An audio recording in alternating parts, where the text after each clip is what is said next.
Hi, if you are watching this and you are a friend, thanks for stopping to listen to this and hear me talk about my little journey. I'll explain in a moment. If you are finding this video and you are not someone I know, thanks for joining me. Thanks for your time. And I'll just jump in here. So, I recently was diagnosed with a thyroid nodule on my right thyroid. And I'm going to move forward with a surgery on October 15th. Today's October 3rd. And I wanted to take some time to document the journey that was finding out this diagnosis, the information to proceed with treatment, and how I feel about it. I think it's really important to acknowledge that there are changes happening, not just like physical changes, like my thyroid, part of my thyroid will be removed, but the fact that there's also going to be changes chemically in my body as a result. For those that don't know, the thyroid does interact with your hormone. It actually creates the hormones and regulates that within your body. So things like your mood, anxiety, weight, metabolism, temperature adjustment, all of that is affected by your hormones. And so big changes on the horizon, possibly. I know that folks can either get a partial thyroidectomy or a total thyroidectomy. And what that means is total is your complete thyroid is removed, both sides, right and left, or just one or the other side. And so I wanted to shed some light to my experience, just kind of to document it for my sake, but also if this could be helpful and informative to anyone else, would be happy to share that for you. My journey began in like late January of 2024. So earlier this year, I had been sick with COVID at the beginning of December 2023, so about a month prior, and then had some subsequent like sinus infections and some sore throat feeling, and thought it was a like residual from being sick in December. That I didn't pay too much attention to it, but did start to notice like a lump on this side of my throat, thinking maybe it's my lymph node, just one of them, maybe it's swollen, maybe I'm still sick and I don't realize it. Fast forward to about March, when I still noticed that the swelling at that point is what I thought it was present. Started to ask my family to feel around for it. Do you notice it? Is it, what do you think? And they encouraged me to make an appointment with a doctor. At the time, I was really dealing with acute anxiety, and by that I mean it was pretty unbearable. I felt like every day was miserable. I couldn't get through most of my day without feeling like I was going to have a panic attack, or I was always angry, irritable, wasn't sleeping well, definitely not eating well either. And so was really focusing my energy and efforts, whatever little bit I had left, to dedicate to addressing my anxiety, because that's what I really was focused on. That was what was getting in the way of day to day. So I was starting to see a counselor in late March, early April, then started to kind of realized that I had more time and energy to focus on the other things. And at that point, the counselor both said, maybe you need to pursue medication for your anxiety, and was still aware of my growth. So I was like, I'll make a physical appointment, just kind of be all encompassing and address some of these things all in one go. I made that appointment in late June for they scheduled me out about 30 days in July, end of July. And so from there, I kind of just waited, was keeping an eye on everything that I was dealing with at the time, and just had to wait until I was in the office. Pointed out the growth to my doctor. They felt around for it, assessed the situation, and then referred me out to an ultrasound, or for an ultrasound, to take a better look at the growth. So at this point, the time that has passed is January to June, making the appointment late July, and then I'm getting referred out. The ultrasound was scheduled for August 13th. So this is when things started to pick up a little bit. And that is 2 days before my birthday. So it was not the best timing, if there ever is good timing with these kinds of things. But, I was ready to just get in there, get the information that I needed. And I really think that when you are in these like spaces of uncertainty, it's really important to ask all of the questions and get all of the misinformation out of the way, kind of combat some of that fear or worry that you might have that you're reading about online. And I didn't do much of that, the searching online, but I did just have some worries. So I was like, let's do all the tests, let's get all the information, let's really debunk what this is, if it's something that we need to move forward with, or if it's just something that I don't need to worry about. So appointment on August 13th. Was a little scared. I'm not gonna lie, I had a lot of feelings around it. And I know there's a big waiting game when it comes to ultrasounds. The tech said it's going to be about 4 weeks till I find out what my results are. That's a long time in my opinion, especially right before someone's birthday who really loves their birthday. I was like, do I get to be excited or am I going to be anxious the whole time? The ultrasound tech did let me know that um, they would likely follow up with me. And the reason for this is because um, she must have noticed some things were beyond just like the normal, maybe some suspicious things. She just said they'll likely want to follow up with you, but it said nothing about what she was seeing in the ultrasound. They're not allowed to. So at a minimum, was very appreciative of that heads up. I like to know, like I said earlier. So getting that heads up gave me a little bit more time to process what's happening. I'm gonna get a call. It may not be my favorite call, and I'm gonna need to do some more things. So just kind of bracing myself for that impact. Um, Fast forward to about 3 or 4 weeks. We're on the beginning of September at this point. The doctor called and said these were the results of your ultrasound. The growth is about 3 centimeters, and I would like to refer you out to an endocrinologist. Didn't know what an endocrinologist didn't know exactly what was going to happen next, but they let me know once I called the doctor's office that they were going to assess my ultrasound visuals, talk to me about the whole thyroid. Like, what does the thyroid do? How is this, impacting me? What are the next steps? A really informative 1 hour appointment. And then they told me that it was likely they were going to put me down for a biopsy. So I knew going into this appointment, there was a possibility I was going to leave that appointment having done a biopsy. That was also very scary. So I had about a week or so to make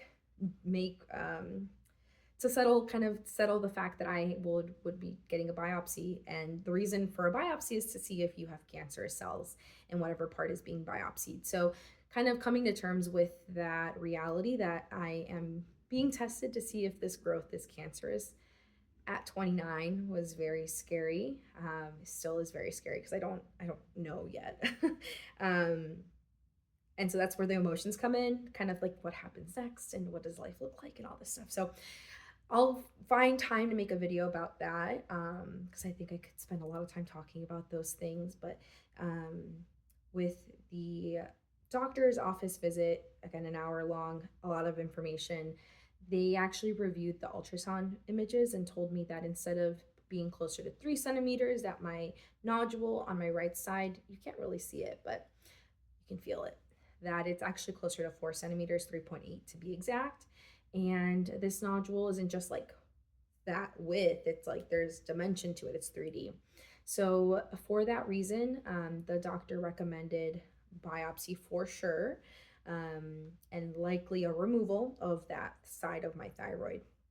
So information about why that was recommended just even before doing further testing and biopsying is because the nodule is so large, compared to my throat. It's about the same width I saw in the images. So it's like the thyroid nodule is this wide and my throat is like, where is it? This wide as well. So can be kind of obstructive to my to my swallowing, to my breathing.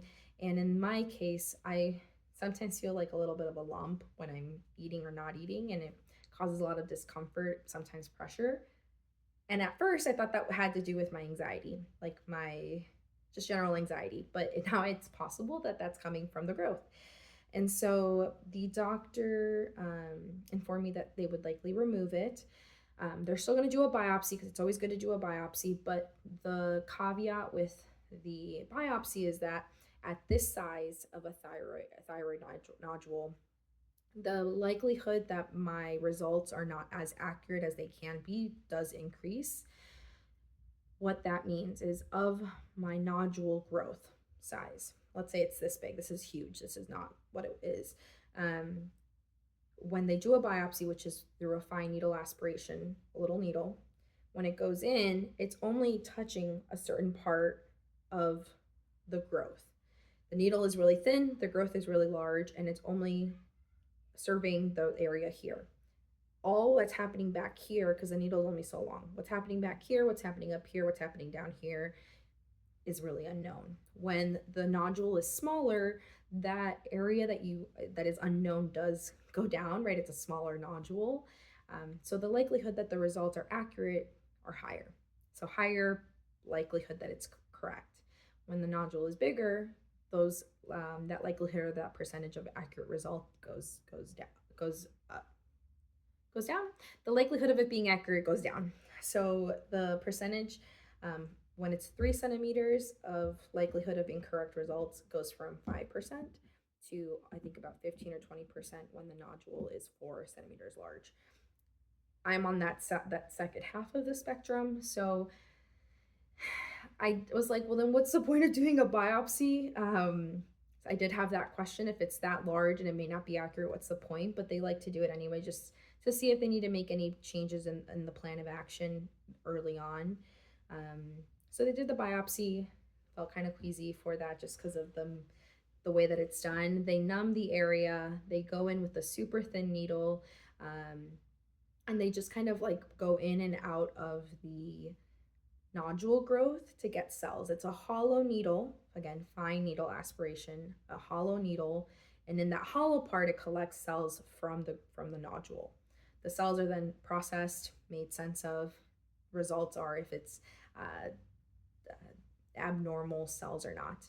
And so my results came back a few days later as non-conclusive or inconclusive, and that meant that they didn't detect any cancerous cells, but there's not 100% guarantee that there are no cancer cells in the growth. So the doctor said, we'll proceed with the plan to do the surgery of your right nodule removal, thyroidectomy. That's a partial thyroidectomy versus a total thyroidectomy. And this appointment was made right after the biopsy, like on site, same moment, like in the same breath, really. On September 9th is when I did my biopsy. We scheduled the appointment for October 15th to do surgery. And so that's where we're at. January noticed the growth. June made the appointment. August, first ultrasound.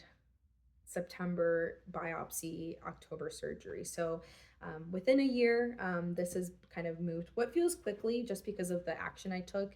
It's been June onward, or really July onward. But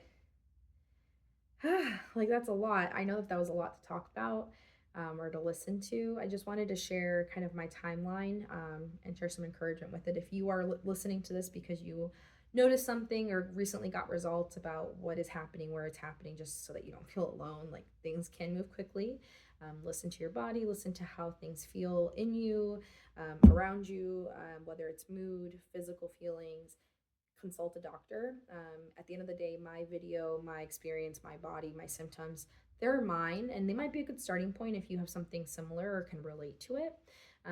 But what is happening for me and the reason for me may not be the exact same reason for you. So, take it with a grain of salt, reference it, but don't let it be end all be all. Because if that were the case, many of us would kind of brush off things that could be more serious or really get overwhelmed by something that may not be quite as serious once we can confirm that. So information and knowledge is really a tool, and I think I'm making these videos for that, with that intent that that they become information and knowledge or perspective at a minimum, to help empower you and feel more comfortable moving through this journey if you're also seeking it out. And also for those that are listening and don't have this direct experience, maybe you are helping and supporting a loved one in your immediate space who is also going through a thyroidectomy or experiencing challenges or problems with their thyroid. Maybe you're trying to gain some perspective to support them and prepare for those next steps. So I think the next few videos will be highlighting my feelings, the different information I'm getting, how maybe I'm preparing for surgery, and maybe what post-op looks like. I don't know exactly what the timeline for all of that will be, but I will try to make some time to gather all those details and put them into a video. So thanks for joining me for the last few minutes to talk through this. I look forward to hopefully helping someone out, or even if it's just for me to have an outlet to process this, to be as healthy as possible going about this. And I hope you have a good rest of your day.